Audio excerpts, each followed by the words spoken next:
Coucou, c'est moi Rebecca.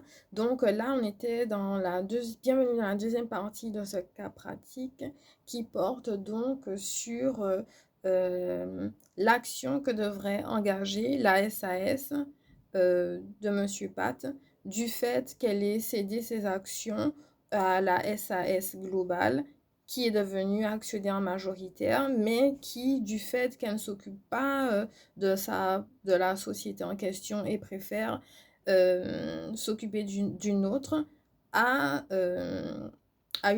a pour conséquence que la société SAS est au bord du dépôt de bilan et que surtout M. Pat, le dirigeant, n'a pas celui qui a cédé ses parts, il n'a pas reçu ses dividendes, donc du coup, il voudrait engager une action en responsabilité à l'encontre de monsieur, à l'encontre du dirigeant, du coup, de fait, de la société anonyme, la SA anonyme. Donc effectivement, lorsqu'il y a un manque de respect au devoir de loyauté, on pourrait engager une action individuelle sur ce terrain. L'action individuelle et à côté, vous avez du coup l'action qui est prévue par le droit des affaires. Donc vous en avez deux, l'action ut singuli et l'action ut universi. Qu'est-ce que c'est? En d'autres termes, c'est lorsqu'une société est victime des agissements de son dirigeant, lorsqu'ils sont contraires à l'intérêt social, et elle peut agir en responsabilité de celui-ci. Cette action sociale en responsabilité se subdivise en deux actions distinctes, donc ut universi et ut singuli. Leur objectif est commun, c'est-à-dire de condamner le dirigeant fautif à réparer le préjudice qu'il a causé. En effet, cette action ut universi est l'action sociale en responsabilité qui est engagée par le dirigeant eux-mêmes et elle vise à réparer les préjudices qu'il a subis. Néanmoins, il reste rare qu'ils le font parce que s'ils sont fautifs eux-mêmes, ils ne vont pas engager leur propre condamnation, même si nul ne peut se prévaloir de sa propre turpitude. En d'autres termes, c'est la raison pour laquelle l'action ut universi est généralement diligentée par des nouveaux dirigeants lorsque les dirigeants fautifs auront quitté leurs fonctions. Et que, donc, les nouveaux dirigeants pourront alors librement agir au nom de la société pour obtenir réparation du préjudice qu'elle a subi. Ça, c'est la première des choses. La seconde action qu'on aurait pu intenter, c'est l'action ut singuli, une action sociale en responsabilité qui est engagée par donc les associés à l'encontre des dirigeants fautifs. Et à retenir surtout au nom et pour leur compte de la société. Ils ne vont pas pouvoir accuser une autre à leur place. C'est ça la première des choses, et que cette action vise à condamner donc les dirigeants fautifs et à verser la société des dommages-intérêts sur ce fondement. Parallèlement, l'article L 225-252 du Code civil, du Code de commerce, je suis toujours en mode droit des contrats, donc je reprends l'article L. D'ailleurs, il y a une différence parce que dans le code civil, vous n'avez pas le grand L avec le point devant l'article ou le grand R avec le point et après le numéro de l'article. Le L, ça veut dire la partie législative et le R, la partie réglementaire. Le L, c'est du domaine de la loi, de l'article 34 de la Constitution, et le R, l'article 37 de la Constitution qui prévoit la partie réglementaire. Donc je reprends. Effectivement, dans l'intérêt social, l'article L 222-252 du Code de commerce prévoit que cette action ut singuli en dispose pour faire individuellement ou alors en groupant dans les conditions fixées par le décret pris en Conseil d'État, intenter l'action sociale en responsabilité contre l'administrateur ou le directeur général. L'administrateur n'a pas les mêmes statuts, les mêmes missions et les mêmes fonctions qu'un directeur général. Ça aussi, bon, c'est quelque chose à savoir. Voilà. En général, les administrateurs, ils ont un mandat de représentation temporaire et ils s'occupent de la gestion de l'entreprise, les actes de gestion courante et les actes d'administration. Les directeurs généraux, eux, ils ont été élus en fait, et ils n'ont pas représenté, ils ont été élus par en général le conseil d'administration ou du coup les associés du coup, voilà. Et voilà, donc ils n'ont pas le même statut, les mêmes missions. La question n'est pas là. Le but, en fait, c'est d'avoir les habilitations pour justement réparer l'entier préjudice de la société à laquelle seront alloués des dommages et intérêts. En matière de société anonyme, vous avez l'article L 227-8 du Code de commerce qui prévoit la fixation du coup de ces règles et que la responsabilité des membres du conseil d'administration du directoire sont applicables aux dirigeants de la SAS. Voilà. Donc en gros, il faut juste retenir que vous avez deux types d'actions, l'action singuli, ut singuli, et l'action ut universi, qui peuvent remettre en question du coup la responsabilité d'un dirigeant qui aurait agi à l'encontre d'un intérêt social. Parallèlement, l'associé de la société mère ne peut pas engager une action ut singuli à l'encontre des dirigeants des sociétés filles. On n'a pas plus d'indications dans les faits pour savoir aussi qui les actionnaires en question, etc. Et on n'a pas plus du coup d'indications à ce sujet. Mais finalement, le préjudice, ça serait qui ayant fautif, ça serait l'absence de versement de dividendes. Et donc ça serait une action que pour ça. Et ensuite, ça serait une action que pour le fait qu'il y ait le manque de loyauté. Et pour cela, il faudrait se référencer à la jurisprudence Villegrin, Vilgrain de 1996 sur ce principe. J'appelle tout simplement une lecture parce que là, voilà. Mais en d'autres termes, ça serait sur ces deux fondements que le dirigeant de fait ne peut être poursuivi par un actionnaire au nom et pour le compte de la société au travers de l'action ut singuli, sauf s'il s'agit d'un tiers complice des agissements du dirigeant de droit. L'action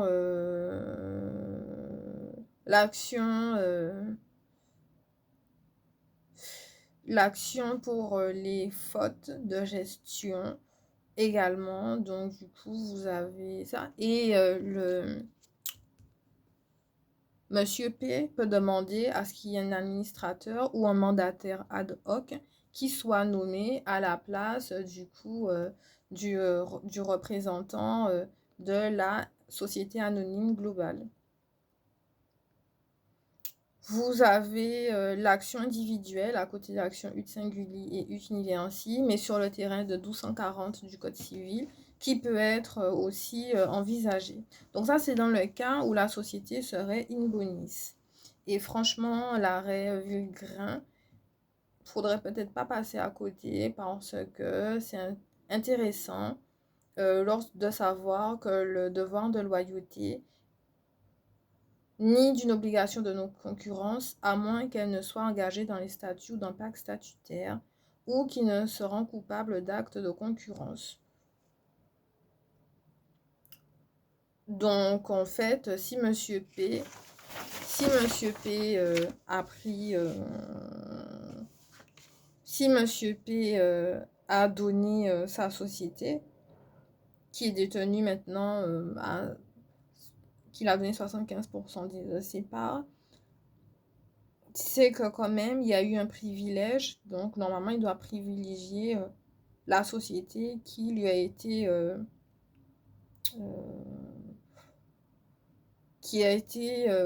dont il a bénéficié de ce rachat, quoi. Donc, la déloyauté des parts, du comportement, etc., c'est aussi quelque chose d'assez significatif. Voilà, donc là, c'est la première hypothèse. Vous avez une autre hypothèse selon laquelle, je disais dans la question, est-ce que la société serait à cette fois-ci en liquidation judiciaire, donc elle serait déficitaire, son passif disponible serait d'un montant inférieur à son actif disponible. Son passif exigible serait d'un montant inférieur à son actif disponible. Donc, ça l'aurait mis même pas en redressement ou en liquidation, pas en redressement ni en situation de procédure collective simple, hein, quoi, mais directement, ça l'aurait mis en situation au point de vouloir dissoudre la société. Donc, avec les transferts d'actifs, etc. Donc, la question est tout simplement oui, hein, on peut faire une action responsabilité pour insuffisance d'actifs du fait de la mauvaise gestion de son représentant. Et vous avez les dispositions de l'article L 551-2 alinéa 1er du Code de commerce qui en dispose. Et ces actions prévoient justement que lorsqu'une personne morale fait apparaître une insuffisance d'actifs, le tribunal peut, en cas de faute de gestion ayant contribué à cette insuffisance d'actifs, décider que le montant de cette insuffisance d'actifs sera supporté en tout ou partie par tous les dirigeants de droit ou de fait et par certains d'entre eux ayant contribué à la faute de gestion. Voilà. Donc, s'il y a plusieurs dirigeants à la fois, ils seront tenus solidairement responsables et dans la réparation de ce préjudice. Il convient aussi de se dire que puisqu'on a été privé de dividendes, puisque le monsieur P de la SAS a été privé de dividendes et qu'il est au bord de paiement, l'article L631-1 peut intervenir en ce sens.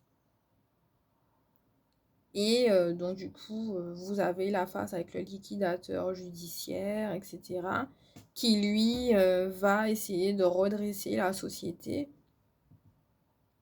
Et l'article L640-1 va s'intéresser finalement au débiteur, hein, le débiteur insolvable, la société qui est devenue débitrice et qui est donc en cessation de paiement. Et voilà, pour cette partie-là. Pour cette partie-là, il y a des jurisprudences à cet effet. Et voilà, donc engager une action pour insuffisance d'actifs sur le terrain de la liquidation judiciaire prévue par le Code de commerce.